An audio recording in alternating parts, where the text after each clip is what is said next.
Hi, everybody. I've been fortunate enough to know Mark for about 30 years, and Mark has two hats. One of the hats looks like a paleoclimatologist.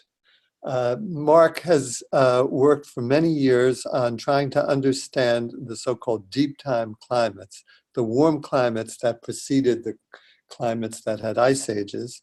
And those warm climates may very well be analogs or partial analogs of what's going to happen to our future climate.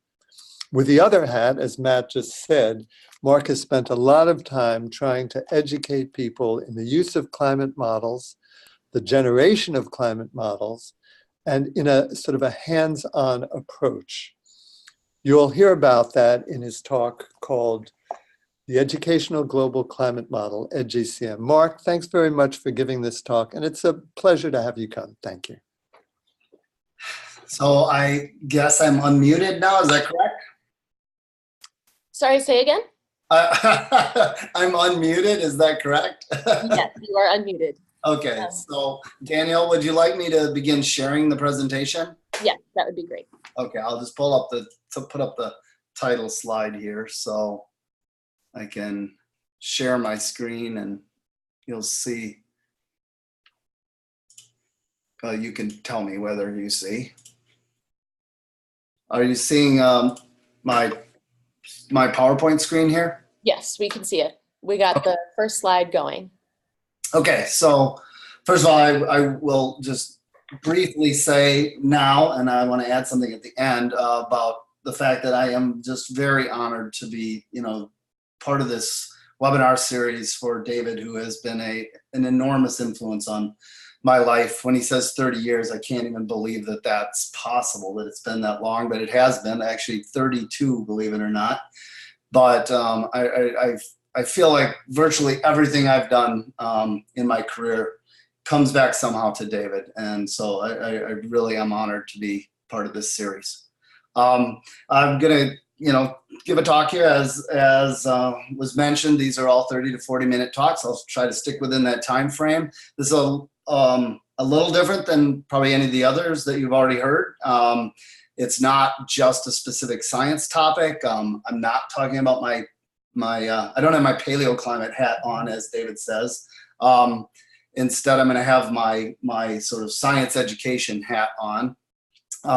This, I believe, is the last chapter in the book, and we decided through some discussion that it might make a good last chapter, since my work tries to Excuse me one moment, Mark. Sorry to, before you just get fully going, it's Cynthia, and wanted just to say welcome to the seminar series. And we're so glad, David and I are so glad that you participated in the volume and in the lecture series. So thanks so much. And thanks, Cynthia, for putting this all together. So it's a wonderful thing to do for David, and again, I'm proud to be a part of it. So the talk today is really going to be about how do you somehow within an education realm, and I understand that covers a lot of ground. I've worked with everything from elementary school students all the way up to graduate students, dealing with topics of climate change. My particular focus and interest has been on, however, the use of global climate models within climate education. And that's because that's NASA's and David's primary focus is on the use of climate models for research in climate change. And they've often really been very difficult to bring into the educational realm because they're very complicated and they take a lot of, heavy duty computing resources and things that just didn't make them very user friendly or even research friendly within environments like universities. They're kind of kept within the realm of the national lab in a lot of ways. They don't even fit into the silos of departments at universities very well, things like that.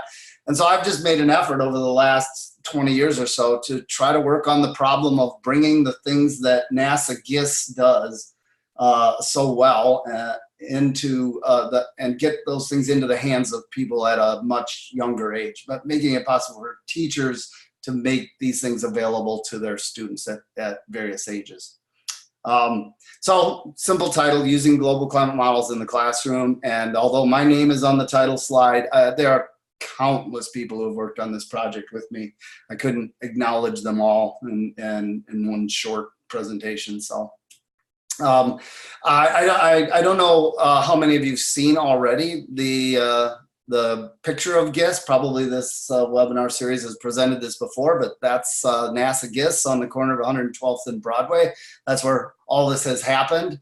From an education perspective, maybe people don't also know that it was the home, not in the research home, but as in an apartment of John Dewey in the 1920s. There's a plaque on the outside of the building. And for those of you who don't know who John Dewey is, John Dewey, in shorthand, John Dewey was a science education giant back in the 1920s. And he espoused the idea of hands-on learning.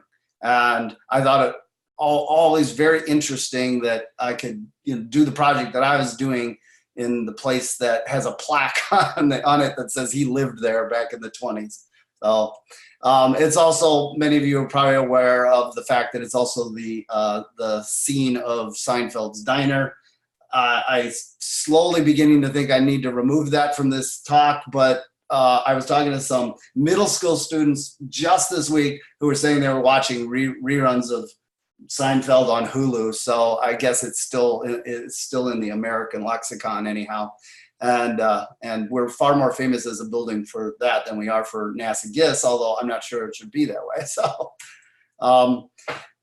and David's mentor, who is also somewhat of a mentor of mine, who is the head of GISS from, I think, about 1980 until his retiring, 6 or 7 years ago, was James Hansen.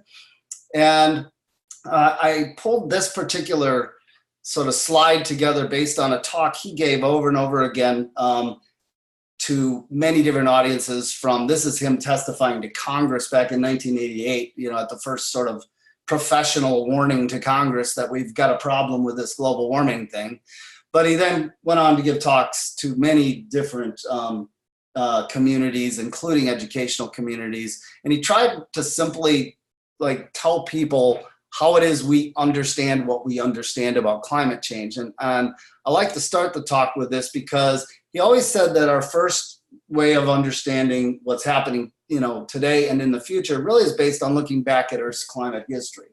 And second, he would say we need to look at the ongoing global changes, which when he was talking about that, 25 years ago, that maybe didn't have as much impact as it does now. There's so much more that's obvious to the average person on the street that in terms of that climate change is happening. But then finally, he would point out that these things that he does and our institute does, and that David Ryan is such a big part of helping develop at our institute, are these global climate models. But he always wanted to point out to people, we do not know we do not make our assessments on what's happening to climate change just based on a bunch of computer models. The modeling is sort of the third leg of the stool, and it aids the other two, but it's really just something that helps us assess into the future what might happen based on various scenarios. So he always wanted to point that out, and I would too. I would like to point that out as well. From the standpoint of the Earth's climate history, you've had other lectures in this series on these things, so I'll just summarize that. There are many ways we know what's happened in the past in Earth's climate. We have ice cores from Antarctica and Greenland that help us look back in time, hundreds of thousands, almost a million years. There are ocean cores that have been pulled from all over the world's oceans and that we use to study climates of the distant past, even back into the millions to tens to hundreds of millions of years range. Things like tree rings, those are sort of more common knowledge. People have a pretty good understanding of the fact that tree rings are affected by climate. And even in terms of Earth's climate history, we even should put into that category, at least I do, the fact that we have now 150 years or more of instrumental climate history of the Earth. We've been measuring at weather stations all over the planet for a long time. And we actually begin to see records of climate change even within what geologically would be considered a very short time span, but we have a lot of, what we would consider very accurate information from that 150 years. And I guess I don't really have a pointer here, or do I have a pointer or not? Anybody out there Danielle can answer that? Okay, never mind. Up in the upper right. Sorry, yes, you do. If you scroll up to the top, there's something that comes down, and you can click. I think maybe when I go into full screen mode, that goes away. So that's all right. It's not. I don't see it right off the bat, so it doesn't matter. So Earth's climate history just is first and foremost gives us a lot of information on how climate has changed over time through various time scales, and the fact that it has changed, and the fact that we can correlate with that with things that are affecting that climate, CO2 records from the ice cores, for example. But that was always in Jim's mind the sort of the first and foremost. And I think David would, although David's a climate dynamicist, he spent such a huge part of his career as a paleoclimatologist himself that I think he would probably agree that this is one of our more powerful ways that we understand how the Earth changes with respect to its climate over time, and how we can put into context what's happening now and into the future. So in terms of what's happening now, as Jim pointed out in his lectures, we always need to pay attention to what's going on right now, because the changes that are going on now are so dramatic that they're becoming very obvious to just the person on the street. I just have a couple of slides here just to emphasize some things that are obvious. There are these very large changes in Arctic sea ice, which year to year there may be years in which we see more impact, but overall there's a large decline in Arctic sea ice. This 2007 record that was shown here has already been broken in more recent years. I just don't have a nice pretty picture of it. There's just a general decline in the Arctic sea ice that is unprecedented in any other records, including records that go back millions of years. Wildfires have increased dramatically. We're most familiar with these in the Western U.S. This statement here about wildfires increasing 4 times over the last 30 years, has actually another sort of record that's been broken, and a trend that continues. Australia, the map of Australia is shown here also because it's another place that's been very affected by wildfires. This says U.S. right now at this very second. There's hundreds of thousands of acres burning in Canada right now that are affecting even our weather and our air quality here. I'm in the Midwest right now, so this is just another sign of ongoing change. There are insect issues that continue. The pine beetle in the Western Cordillera, which has destroyed already millions of acres of forest in the Western Cordillera. Largely, it's understood that this pine beetle simply isn't getting killed off in the cold winters that it used to keep it under control. But there are other things. Again, more recently, the emerald ash borer that has decimated trees throughout the eastern and midwestern U.S. And there are international examples as well. Mostly these are bugs that simply used to be killed off by the cold winters that just simply aren't cold enough to kill them off. So ongoing changes associated with pests. And finally, the flooding, and this is a big one. It's again, this photo here is of Cedar Rapids from the 1993 floods, believe it or not. Those buildings are normally 30 feet above flood stage, and were felt to be something that would never flood. And this was 93. The mid-continent of the U.S. is again going through this year.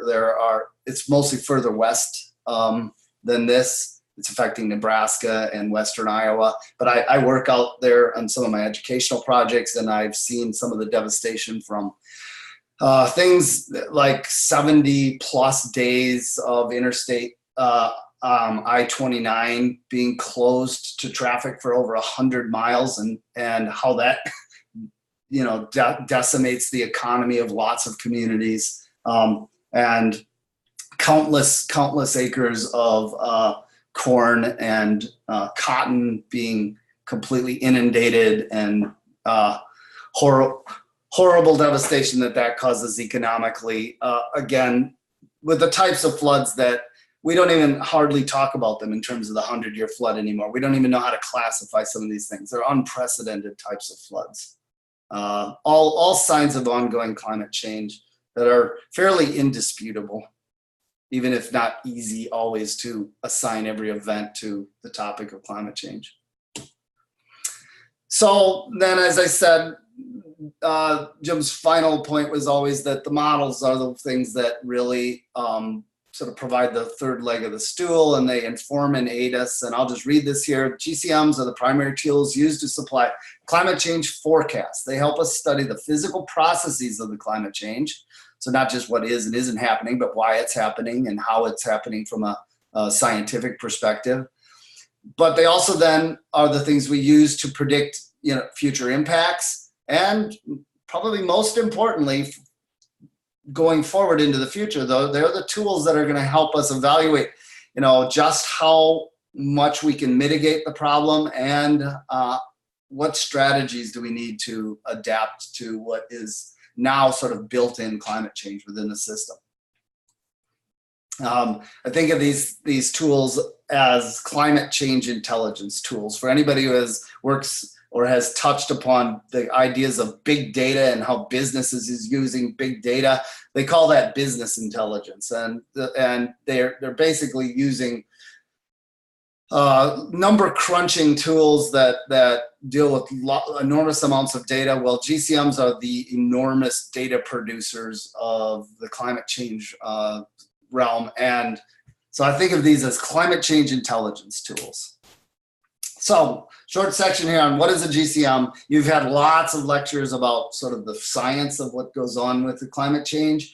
I don't know if there's been specific discussions about a GCM, but a quick sort of educational review of what a GCM is at a high school level here.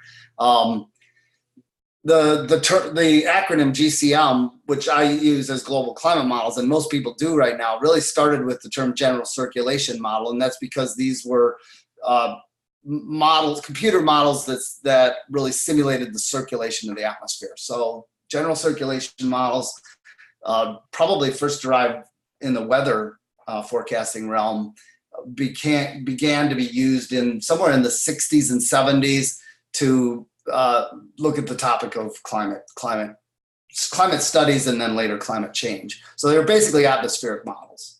But as we began to add in other physical processes that are important to the climate and not just weather, such as oceans and the cryosphere, both sort of sea ice as well as ice sheets, and other things that happen on the land surface, from vegetation distributions to the carbon cycle, etc. These things then became global climate models. And I would say that if you're reading in the literature today about modern global climate models, they're almost universally referred to as Earth system models now. So they've changed the acronym substantially. But that's the way I talk about a global climate model, just a model that really pulls together all of the features of the Earth's physical system, chemical system, biological system that go into creating the climate of our planet. And then in order to simulate things on a computer that incorporate all those different processes, you need enormous supercomputers. And so right now, some of the world's largest and fastest supercomputers are attacking this problem. If you look at the top 500 fastest computers in the world, by even to the most current standards, an enormous number of those 500 fastest computers are being thrown at the climate change problem. It's a very computer intensive issue. So part of the reason it's such a computer intensive problem is because the way that you handle simulating the climate is you have to do a lot of calculations of various equations, which I'll get to in a second. But you have to calculate those various equations and the variables that those equations give you at as many points as possible across the surface of the Earth, as well as many points as possible down into the oceans and up high into the atmosphere. And what we're essentially doing with these models is providing a grid system that is a 3D grid system that covers the entire planet and is also extends vertically up and down into the oceans and somewhat down into the land surface itself to do things like groundwater and ground temperature issues, etc. So every time we want to improve these models, we tend to increase the resolution of this grid. And so that means more and more and more grid cells are added to the system, and you have to do the same number of equations that many more times. And then you have to do it iteratively over the course of tens of years, hundreds of years to simulate climate. So it's a lot of calculations, trillions of calculations. So just to give you an idea sort of the character of these grid systems, these numbers here, 8 by 10, 4 by 5, 2 by 2.5, are actually latitude by longitude ways of talking about the resolution of the grid system that we use in these models. Back when so David mentioned 30 years ago, when I was doing my PhD under him, that 8 by 10 coarse grid there is sort of was the state of the art. By the mid to late 1990s and into the 2000s, we doubled the resolution to 4 by 5. Now the 2 by 2.5 sort of grid resolution that you see on the your lower right is sort of the standard resolution, but there are even higher resolution versions of this. And a rule of thumb is that every time you double the resolution, it takes 10 times to 100 times more computing power. So as we increase the resolution of these grids for these GCMs, we are requiring more and more and more computing power. And it's like each level of these requires whatever the fastest supercomputer is of its day. And that seems to be a process that has just continued over time. Now that coarse grid there you see at the 8 by 10 is something, however, that these days we can run on laptop computers, because obviously our laptop computers are the supercomputers of the past, et cetera, et cetera. You know, we all know that. But that gives us an interesting opportunity to be able to run some of these models finally on resources that all of us have. And so that's what we've been working on ourselves, is to make that possible for teachers and students to do that. Just quickly, again, as I said, these things came into being maybe back in the 70s, and they've advanced over time. In addition to resolution, part of the reason that they actually have advanced and take more computing time is we keep also adding more physical processes to the system. So throughout the years, in the realm of the Intergovernmental Panel for Climate Change studies that have gone on over the past 30 years, there continues to be, to all of the global climate models that are produced around the world, this desire to add more and more complexity to the physical processes. So the GISS model, some of the physical processes that are simulated there in very schematic fashion are given in this list here. I won't exhaustively go through this because you have these slides, etc. But the idea is that a lot of the physical processes that are important to the climate system are now handled by these GCMs. They cover a large range. Some of the things down in blue at the bottom of the list, I would classify as more recent additions and are not really the kinds of things that you can do in an educational version of a model, because they take so much computing power to add in things like atmospheric chemistry, carbon cycle, the idea that vegetation itself, they have their own life models essentially, are being added into GCMs, and things like dynamic ice sheets, etc. We keep adding the critical features as we understand the physics of those features, and we keep adding them into the models, and that makes the models hopefully better models, but also slower. The climate models boil down, however, to a bundle of fundamental physical equations. I'm not the mathematician of this webinar series, so I won't pretend to explain each of these equations to you, only to say that I find it somewhat interesting that these super complex models that handle all these processes really do boil down to some fundamental physical equations, conservation equations, for momentum, energy, mass, and water vapor, and then the equation of state, all of which are things that you probably handle in upper level high school science classes and certainly in college classes. And the idea that these are not statistically based models. This is where we separate ourselves from big data business intelligence, is the fact that these are models that are based on well understood fundamental equations in physics. And these equations make it very difficult for any skeptic out there who says we're making the models say what we want them to say.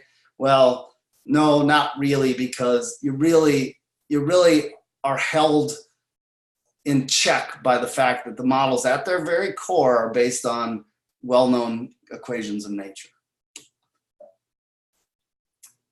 And those equations really are giving you these critical values of these critical climate variables that we rely on for almost everything else that we do with the climate models. So the fact that we can calculate on those grid systems, temperature, pressure, winds, humidity, and in the oceans, things like salinity and their distributions over time and how they change over time because we have those core equations, really is what leads to almost everything else that's derived from a climate model sort of somehow owes its allegiance to the fact that we have these equations that calculate these simple variables. And then to point out to you that if you aren't aware yet, that really a climate model is just a bunch of computer code, right? It's all those equations somehow put into Fortran code, yes, Fortran code, that describes within a computer how do you numerically calculate those complex differential equations. And I know that there have been people who've talked in this webinar series who are the geniuses on the planet at making this happen. So kudos to them for making these miracles of these miracle encyclopedias of the earth available through computers. So now sort of the history of where my project comes from with this Educational Global Climate Modeling project is back in the mid-90s, there was a number of people talking about the possibility of running GCMs in classrooms. There was a paper written in one of the most famous journals that we have, the Bulletin of the American Meteorological Society. And these two quotes come out of this paper. Very soon it will be possible to run a GCM on a laptop computer. GCMs will begin running on workstations in high schools, possibly elementary schools. They may even be running in the offices of congressmen. I guess that quote sort of points out that there's high school, there's elementary school, and then, at a more simple level, there's the office of the congressman. But that was 1996. And honestly, for the most part, this never really happened. It should have happened, but for various political reasons, for various scientific reasons in terms of the press to actually create more and more complex models, for various funding reasons, this just never happened. But I hope we have a tool that has taken a stab at this over the last 20 years to making this happen. Yeah, there, I said it never happened. That tool we call EdGCM, so that's why I refer to it, EdGCM. And you'll see that this was a little logo we used when we first got funded to actually release. We've been working on it since '97, but NASA came along with a little bit of funding to get us to bring it to the point where we could release this. And this was a little logo we had for our first release. It says, see there, it says coming in 2005. So we had this idea that we would, let people change the world by running these climate models themselves. rather than just having them be stuck in the halls of places like GISS. So what is GCM? Well, one, it's a global climate model, and it happens to be this 8 by 10 degree version of the NASA GISS GCM. We just call it colloquially ourselves, although I think in publications also it's called Model 2, as simple as it is, Model 2. But it's also then a graphical user interface wrapped around that model. And it's a combined product of the NASA Goddard Institute for Space Studies and Columbia University. So the project had 4 objectives to start with: to allow teachers and students to use a genuine research version of a NASA global climate model on computers that they actually had available in schools. To encourage students to participate in the full scientific process. This is the John Dewey view of the world. So my education colleagues would call this the epistemological way of approaching education. So design their own experiments, set up the experiments, run the experiments themselves, analyze the data themselves, and then, of course, encouraging people to then communicate their results. We also wanted to enhance collaborations between schools and universities and national labs and even the private sector, because we wanted students to become more familiar with the role of teamwork in scientific research. Everything that's done in climate change science and in global climate modeling is done with big teams, and a lot of big science is done that way. So it's a great example for students to see how these types of problems that are real world often tend to require collaboration between lots of people.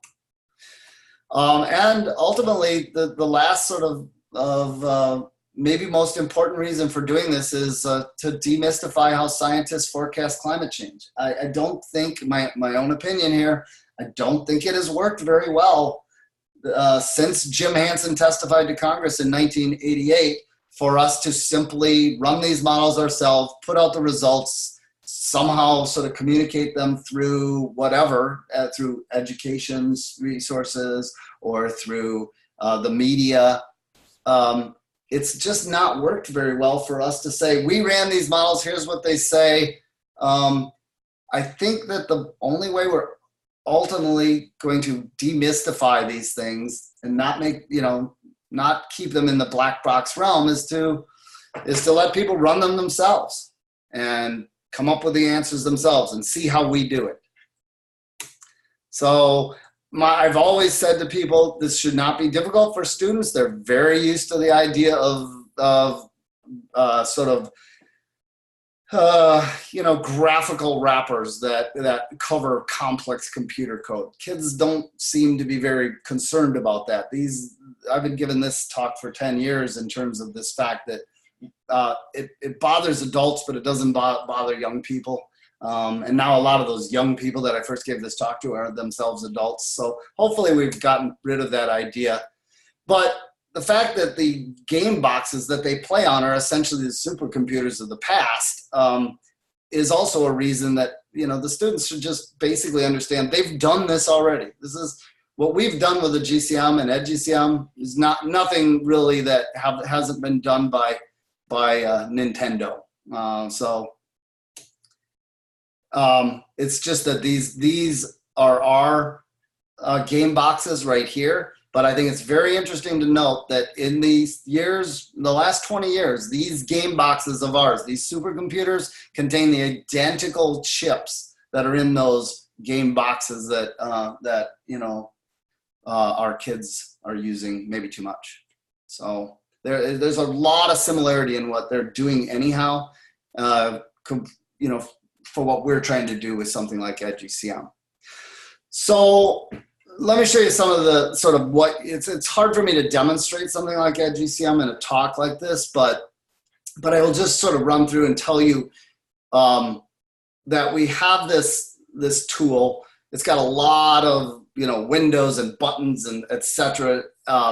But it basically is a graphical user interface that allows students to just create their own simulations and run them, and to as much extent as possible to reproduce the same things that we're doing in our own scientific research.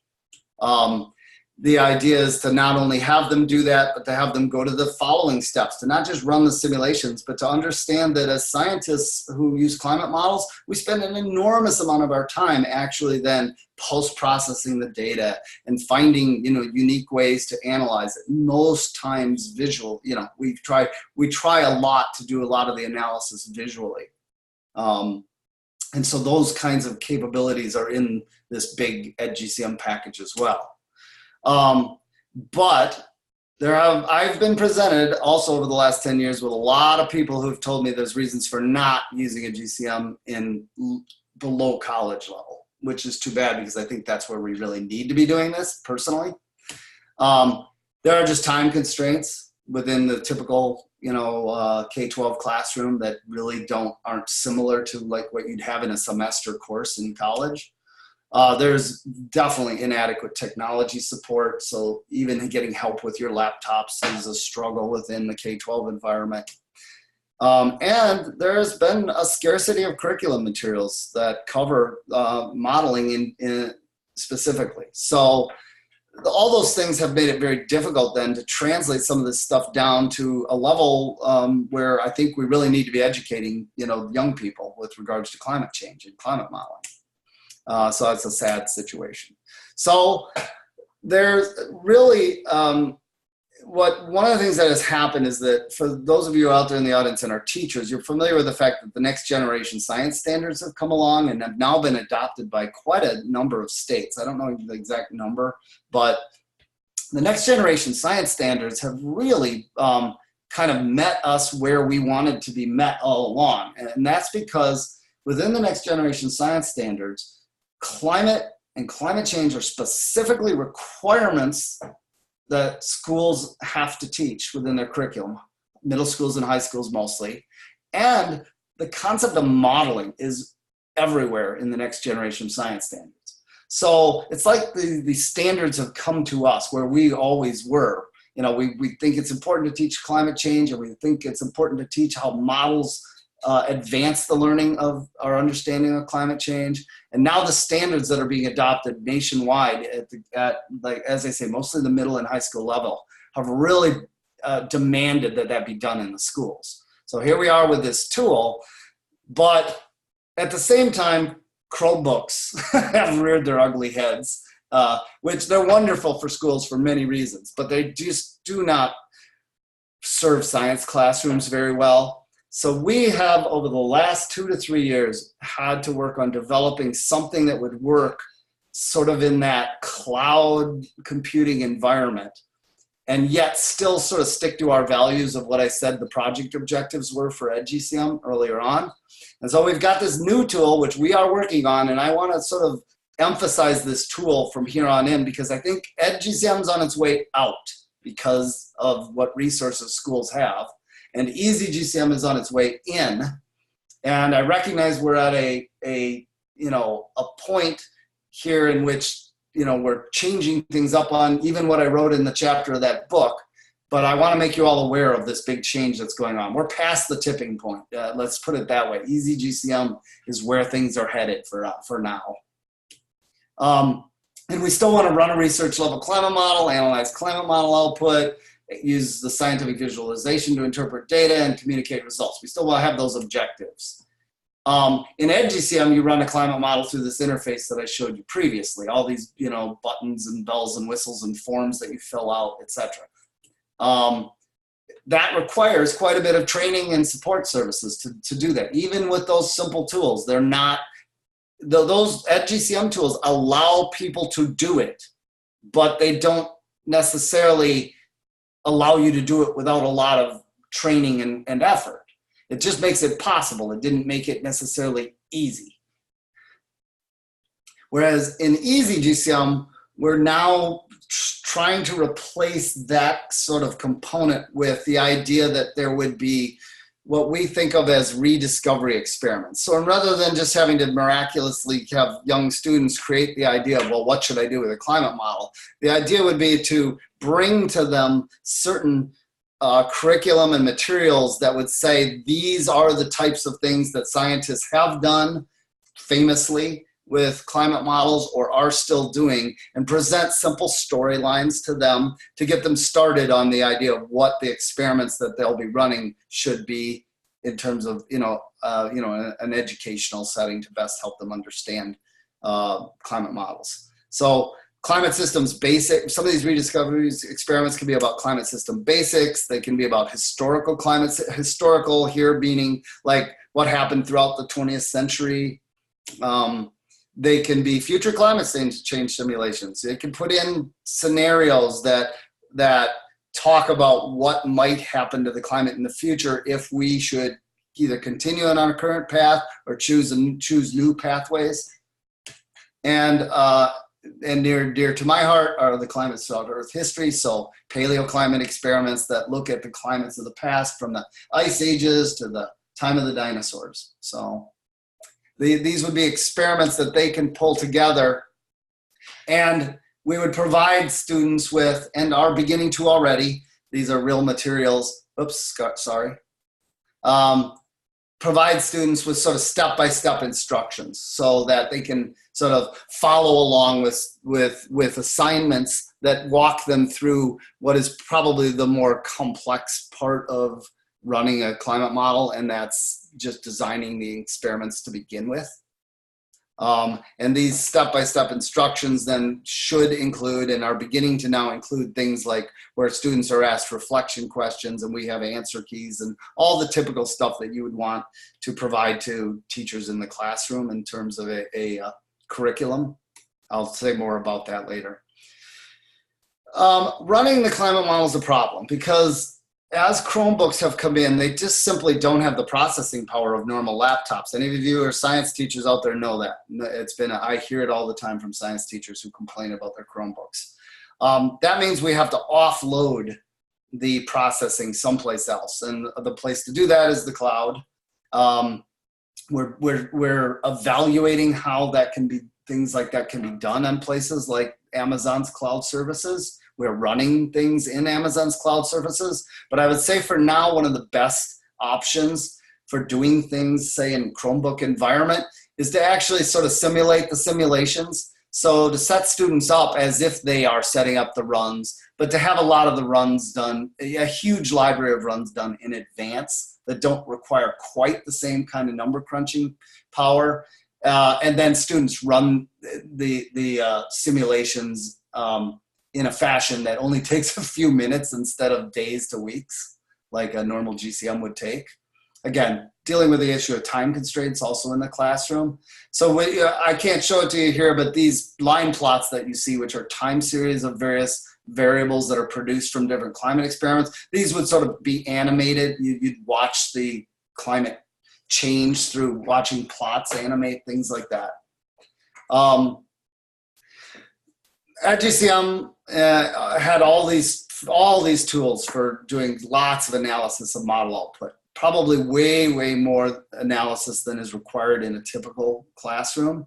We pretty much made everything available that the scientists do with the model available through EdGCM, but it's definitely overkill for even most college curriculum. So with Easy GCM, we've turned this into a web page in which students still have to walk through the primary steps of sort of post-processing data. So the concepts of processing big data. Steps like averaging together certain parts of the output to reduce the data volume, and then extracting certain variables that you want to focus on for particular analyses. And then providing a way that students can actually quickly get that post-processed data into tools where they can visualize the information. In EdGCM, visualization really took place through some pretty complex scientific visualization software that we ourselves developed because we realized, oh my God, there's no cheap visualization software out there. Everything costs thousands and thousands of dollars. So we created our own and provided it through EdGCM. Through Easy GCM, we've now, again, created a web interface that allows access through a few button clicks to some of that visualization capability. It would be a goal of ours over time to add to the visualization capability. There's so many things you can do in visualization that are interesting, but we're going to kind of follow as curriculum develops around tools like this, sort of follow the teacher's needs in the curriculum as to what, rather than just throwing the kitchen sink of visualization capabilities. This is just an example of providing, color maps and teaching students how to read color visualizations like this, and what it even means to have a color bar and a color scale in an image. There are some simple mathematical things that we do here as well. We allow within our visualization things like differencing two experiments, so that you could see the difference between a climate change experiment and a modern climate scenario. And as you see, we can do some things related to providing multiple maps on the same screen, and as I said, some mathematical capabilities within the visualization tools. Again, keeping it simple, but trying to provide some power and realistic tools to the students. And then in EdGCM, we have a whole section on publishing. It's like we really wanted people with EdGCM to run their experiments and write reports and publish these things online. So we had a whole feature that provided web-based publishing capabilities through EdGCM. I'm not sure anybody ever has used it in the last 10 years. We put a lot of work into it, and I guess even at the college level where EdGCM was popular, teachers have their own wishes in terms of, students writing semester reports or term papers, stuff like that, sort of, this never really took off, but I still like that component, the idea that students would be able to have simple tools within attached to their software that they could quickly write scientific manuscripts and publish them. That doesn't exist in EasyGCM because with the time constraints at high school level, it's even less likely that that'll happen in the high school classroom. But I do have software to do it. If anybody ever wants to add it in, I've worked on that within the cloud system. So reasons for using climate modeling in K-12 classrooms are to address these next generation science standards, core ideas. EasyGCM compared to EdGCM probably reduces the time you have to take by 75% in the curriculum. What we think of as Web 2.0 technology, so sort of all the modern web technology that relates to clouds and fancy things you can do with websites now, that is slowly but surely reducing the need for fast desktop computers. And if we build the software right, it reduces the need for IT support as well. And again, we're mostly doing this because so many schools now are buying into the idea of Chromebooks. The same would be true, by the way, of mobile devices from iPhones to iPads. Same needs are required. So you could run your EasyGCM on an iPad, not just a Chromebook. And though curriculum is still scarce, we're beginning to provide basic materials and guidance. And I'm working on a very large project with the University of Nebraska, Columbia University, NASA, National Science Foundation right now to actually produce a full 6-week curriculum with lots of modules that's all pilot tested through, not people like, I'm a science guy who does education, but through education researchers who are actually not only helping write the curriculum together with me as like a content provider, but also are testing it in the Lincoln Public School System in Nebraska. Every freshman that goes through the Lincoln Public School System over the next 4 years within 4 years, every single freshman in the Lincoln Public School System will be getting part of their 9th grade science curriculum is climate change using NASA's climate models. So, and Lincoln Public Schools have dedicated themselves to making that happen as well. I just said there's some key acknowledgements I want to say here within this project. The people at the top have been people I've worked with at GIS, some of whom are there, some of whom are not anymore. You'll see David Ryan's name in there. You'll see Gary Russell, who also gave an earlier lecture, I believe, in this series. But I can't even name the number of people at GIS. Every single person at GIS deserves kudos in terms of making it possible what I'm doing with EdGCM. The American Museum of Natural History has been a huge partner. They have education courses, science education online courses at American Museum of History that are really sort of test grounds for a lot of what we're doing. I've worked a lot with McGill University in Canada, and as I said, University of Nebraska has come in a big way to actually provide, hopefully within the next couple of years, some serious tested science curriculum to go together with tools like EasyGCM and EdGCM. And I'm putting this on here because you might want to write this down, or maybe Danielle can provide this if it wasn't in the original slide set, that for anybody who is interested in really getting to understand what we do with these climate models in the midst of a climate change professional development course, I encourage you to look at the seminars on science for American Museum of Natural History. These are things where you can actually get college credit for taking their courses, but then you would get to actually use our tools. Our tools aren't, the EasyGCM tools aren't really publicly available yet, in the sense that the NSF project that we're working on does require us to go through a certain level of testing with students and analysis of how the learning results and learning outcomes are with those students before we can distribute. But within this professional development course, we use all the tools, we use some of the same sort of lessons, etc., as well as there's a huge other wrapping around the model of many things related to climate change. So these are powerful courses. They're pretty intensive. They're 6-week courses that require a lot of work by the teachers who are the students in these courses. But if you are really interested in getting in depth, I encourage you to look at seminars on science at American Museum of Natural History. And I'm done. Sorry if that took too long. That was fantastic. Thank you, Mark. Thank you, Mark. Yay. That was wonderful. It was very well put. Even Congress people could understand it. It was terrific. May I say one thing before I let everybody go? I know I went over my time, but this will be really quick. Oh, that's right. Yeah, go ahead. We have questions. We have No, don't 3 go questions away. already, so Okay, don't. so I will let people get to those questions really quick. I wanted to say something because I don't want to miss the opportunity.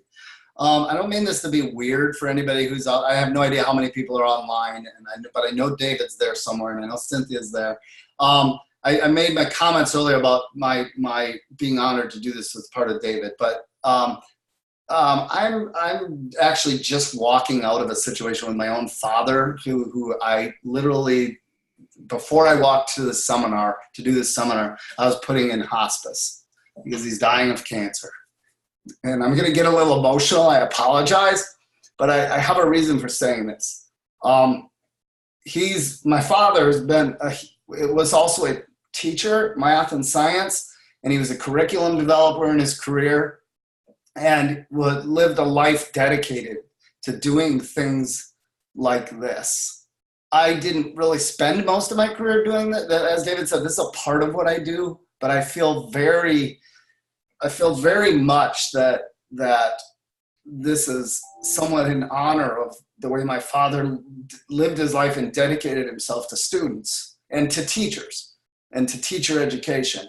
But the way that ties in, obviously that's kind of like, wow, that's a big deal, walking out of that situation with my father and into this. And I desperately wanted to do this today.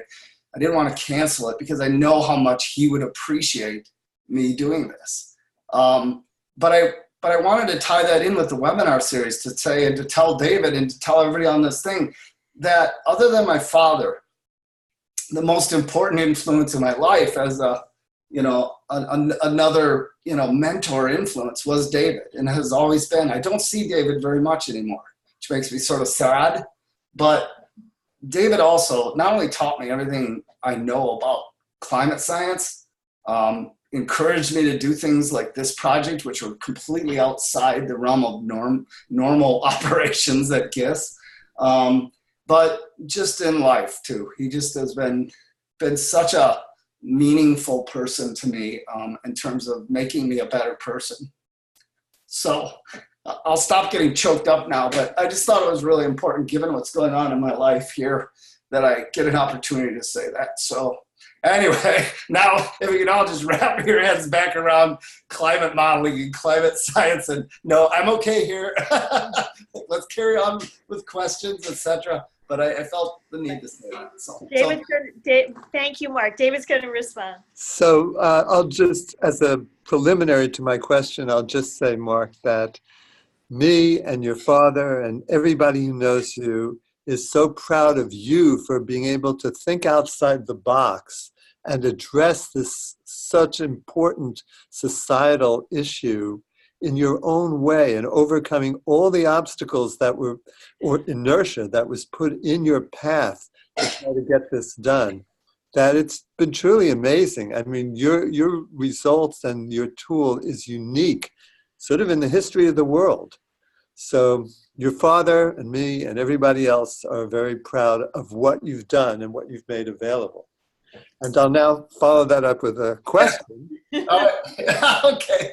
All right, here we go. Which says, if people who have heard your talk, either now or subsequently, you did mention that the tool EasyGCM is not actually available at the moment because NSF requires things like verification of its utility and so on and so forth. But if these people have an interest in getting involved with it whenever it becomes available, is there some way for them to contact you or leave a message about that interest?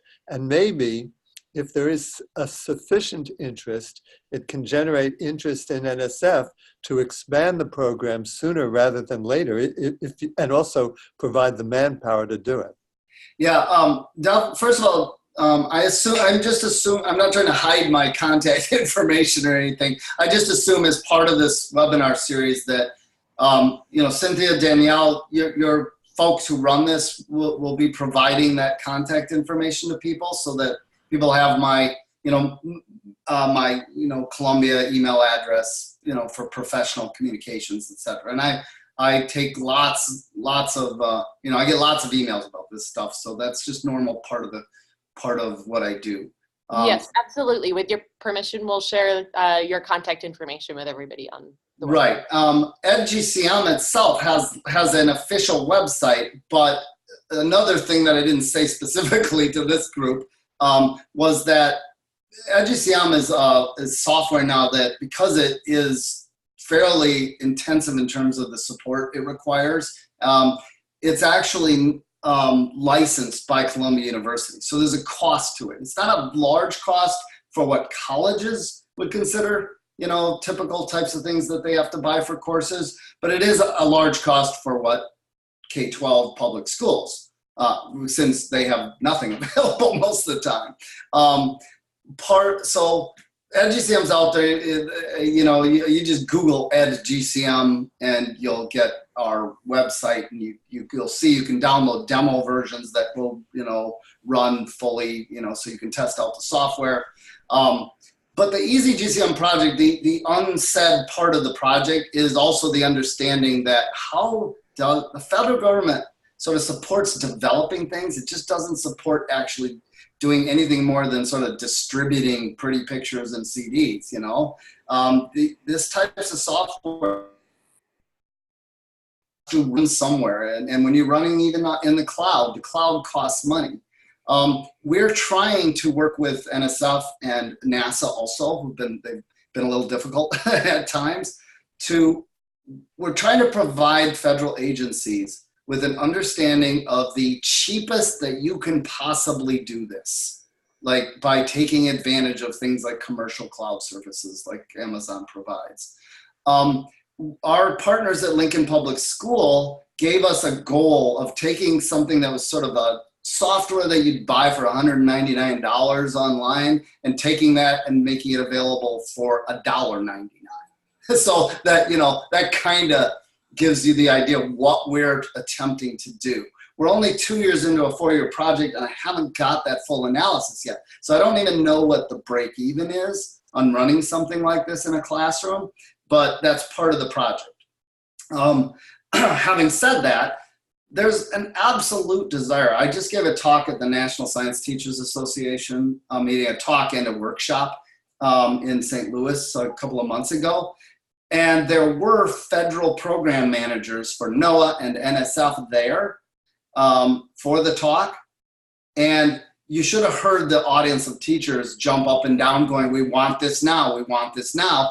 And they were on their heels, not knowing, I'm on my heels, they're on their heels going, we don't really, you know, we understand it's like what you all want, but we don't quite know how to provide it to you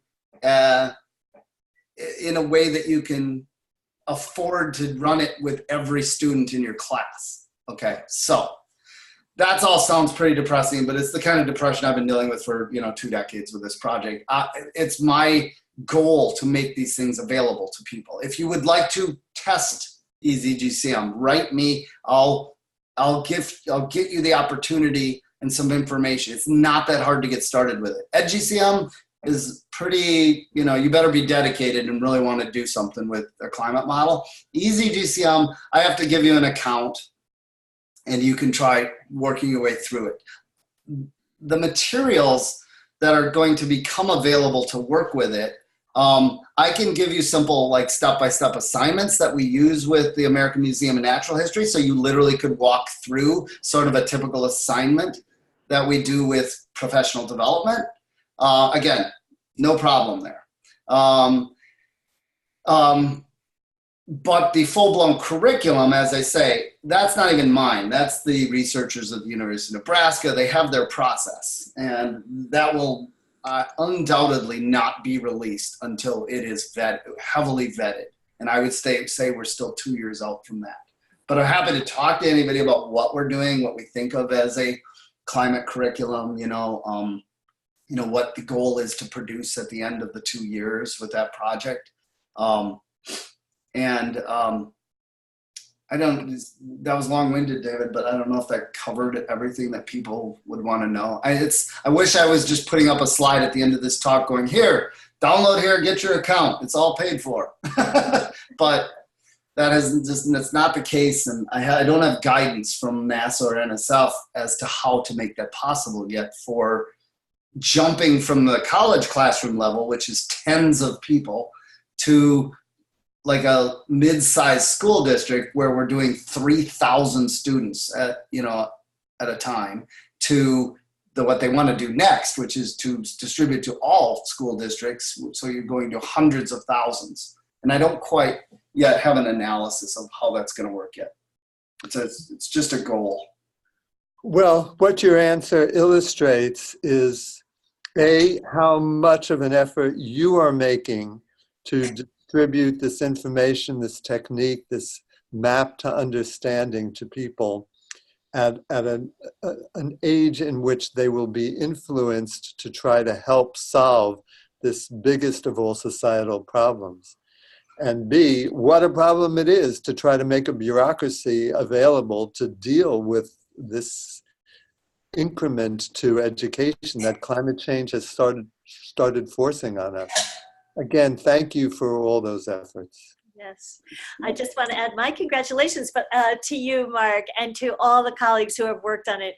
You truly have made a huge, tremendous effort and achievement and contribution to education. And I think we should turn to the questions. So yeah. Danielle, are you the moderator? Yes. Okay, so let's turn to the webinar participants. Yep. So we have 3 questions from participants so far. One is most related to what you were just talking about, and I think you've already covered the answer to this. But just in case, Dana asks, I went to the EasyGCM website and it's asking for a sign-in. When you click to create account, it asks for a course number. How do we access it? But it sounds like you just answered that, but would you be able just to iterate again? Yeah, an additional comment on why we do it that way is because people were finding the website and just signing up, and next thing you know, they're using lots of resources that are meant for Lincoln Public Schools, really, paid for by NSF. So what we did was we created this little login system in which I or somebody has to give you an access code before you can even get an account. with that access code, I can then, or with that access code, you can then create a, through a simple, like you'd be creating an account for Amazon shopping, right? They're just going to ask you for email address and, create a password and stuff like that. So you just have to write me, and I'll give you an access code so you can create an account. I will say that we also, with that system, have we've time limited, because we can't let this sort of spread endlessly. And I just have to take people on faith that they're not handing out those access codes right now. But there's sort of a time limit, and I would work with everyone individually right now to say, oh, how do you want to use this? How long do you need it for your purposes, etc. And then I'll make sure that your accounts stay active for the time you need. So. Great. And I shared your contact information on the chat of this group. So if anybody does want to write you about that, you can find Mark's contact information there. Yep. So the second question comes from Elizabeth, and this is more of a foundational question about your presentation. And she asked specifically, what are GCMs used for? So, a lot of things. First of all, as I described them at some point in my talk as sort of, they're an encyclopedia of the Earth's physical climate system written in computer code.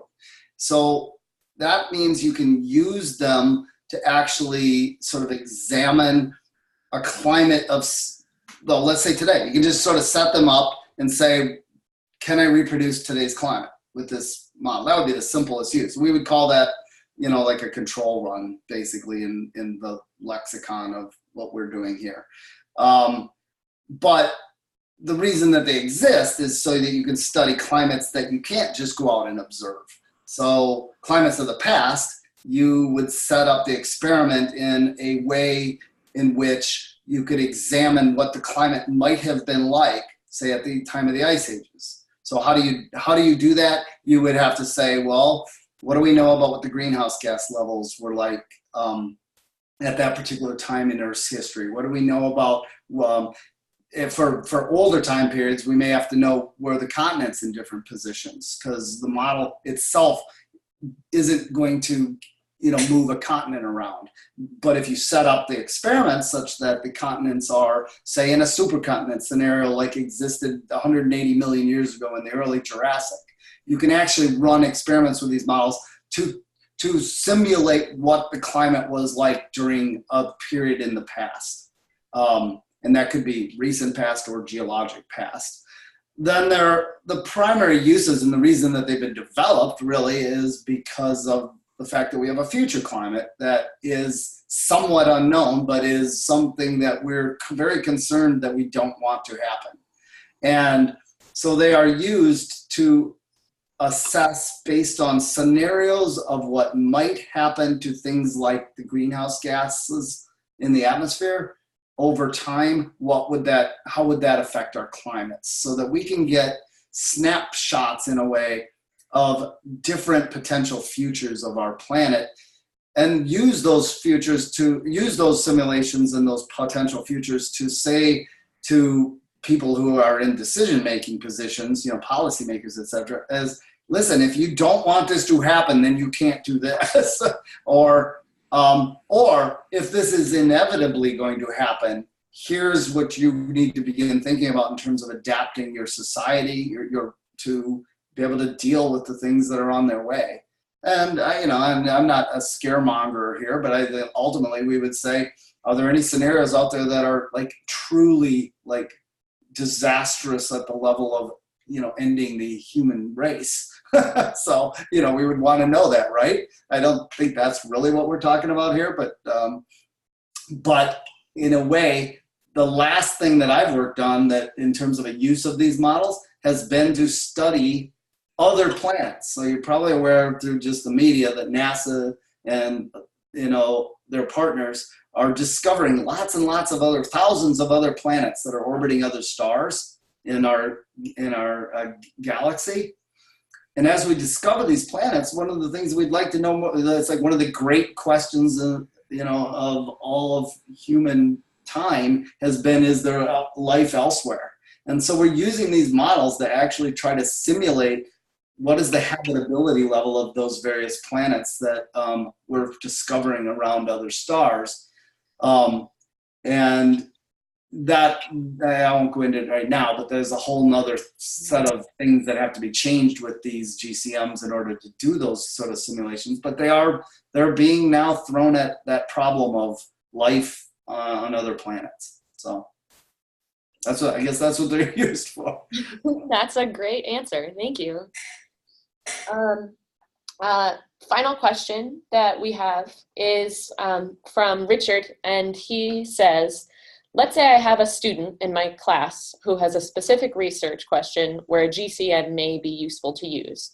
Can I ask an expert for advice on a specific question to see if GCMs would be a good tool to use and how to apply it? So are there resources where he could go to ask an expert, or could he ask you, if these specific questions, GCMs would be good to answer them?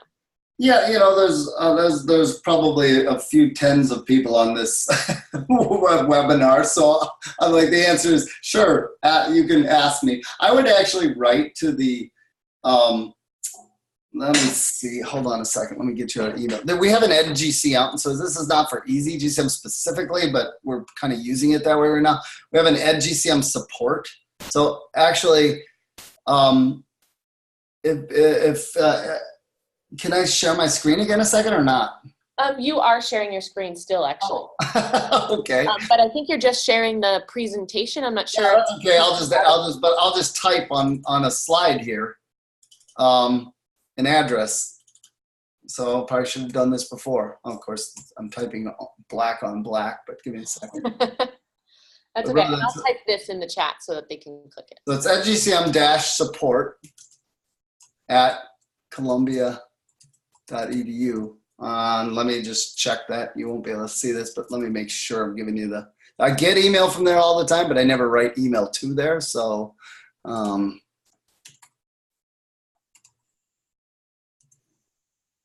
yep, that's correct. edgcm-support at columbia.edu. So you can ask questions there. It's mostly me and one other scientist at GISS who monitor that. And we're pretty good about trying to answer questions. We're just two people who have a lot of other hats that we wear. And so we set that up mostly for people to ask questions about how do I get EdGCM, but it's fine to ask science questions there. I like the way the person phrased the question, though, to find out whether or not a GCM would be appropriate. Very few people phrase it that way, and that's really a good way to phrase it. That's the first thing you want to do, is to find out whether, using the tool whether this is the right tool to even use for tackling certain issues. That's the first thing you learn, right? I suppose if you're a carpenter, right? You learn that if you have a hammer, you don't try to pound in a screw. But if you don't know that, you're really going to mess up the house you're building. So I love the way the person phrased that question, and I think that we can pretty quickly and easily answer that basic level question. I will put another shout out to that AM&H course. The beauty of that course, if you ever take that course, the Seminars in Science one, the one that's on the screen right now, that course is heavily dominated. Grades are given out by discussion forums. There's a ton of discussion. There's a teacher. And every course has a instructor, a TA, a content scientist who's in the discussion, and then you usually get me to help out with the climate modeling on those courses, because I contribute my time to that course. So again, if you have lots of questions and really want to know whether these models are appropriate for various questions, Right. take that course. Yeah, if I could jump in, this is Cynthia. Also, I would say, look at lectures in climate change, in climate dynamics on the CC Run website, because we've had, how many have we had in the series? Presented. Yes. This is now the 18th. This is now the 18th. And so looking back at some of the very key topics, like early on, Mark, as you were saying, one of the most early ones was by Gary Russell on building a climate model. Yes. And then this is, for yours, one of the last ones in the series. It's really coming full circle on EdGCM. So we would also encourage folks who are on the webinar to look at the ones that some maybe you have seen, but then they're all on CC Run. And that will also help you to see many of the uses that GCMs have been put to for storms. And for example, in my work, I use them to see what will happen to food supply under a changing climate. But we've had air pollution and the storms and the storm tracks and just sea ice. I mean, many topics. So we encourage you to also to look at the webinar series that this one is part of. One of the unfortunate answers that I have to give people a lot when I get written in, can I do such and such with that GCM or EasyGCM? And one of the unfortunate answers does tend to be, yeah, the high-end research versions that are now being developed and used by scientists can do X, Y, Z, but some of these older versions that EdGCM, for example, would have available, to run, on a lot less resources, doesn't have all the bells and whistles of the newer models. And that's unfortunately, we just got to wait for computers to, our laptops to get faster, or, our cloud services to get, to be able to handle bigger programs. So, but I'm always willing to answer questions. I think, again, this is supposedly going to be a great resource, and I really will begin advertising this webinar series and some of the things I do for teachers, and so. Great, thank you so much, Mark. I have one additional comment to add, and we got one more question while we were talking. And also, will you announce if we think there's going to be one? Yes, more, we announced in the beginning, and we'll say it again here. And also the book. Yes, we discussed that at the beginning too. So if Matt Pierce also chimed in and said, if you need any other additional NASA education content or resources, feel free to email him, and he provided his email in the chat as well. So another resource for everyone if they have some questions. Our last question before we move to the closing out of today's webinar is from Saeed, and it says, is it possible to isolate long-term variability in precipitation from shortfalls using EasyGCM? Also, can historical and future trends in future onset times be simulated as well? So a much more technical question about using this. That's a good question too. Right, David? So certainly things like looking at different scenarios into the future is possible. It's one of the things that we're working on right now, as in it should be available for the coming semester, is the ability, so we're sort of adding a page to the website, which would allow us and teachers to more quickly access a larger library of simulations, that things that have already been done at the research level at GIS. And so that will provide many more scenarios for future climate that people can then look at with EasyGCM and run through these analyses. And the first question though, about future variability, there's some of that. Yeah, I mean, it depends on what sort of time resolution of variability you're talking about. Really, there's a lot you would not be able to do with this, and it's not that a GCM isn't the appropriate tool, it's just that this older version of a GCM isn't going to be the appropriate tool. But if you were talking about wanting to look at changes through the decades or things like that for some of these experiments, I would make sure to tell you that these are for educational purposes. I wouldn't be, basing your PhD on using this model. That you should be using obviously cutting edge versions of the models for those types of things. So it's not really a research tool, even though it's a real GCM. It's not really a research tool, because for research you'd have to find some way to get access to a more cutting edge GCM. So.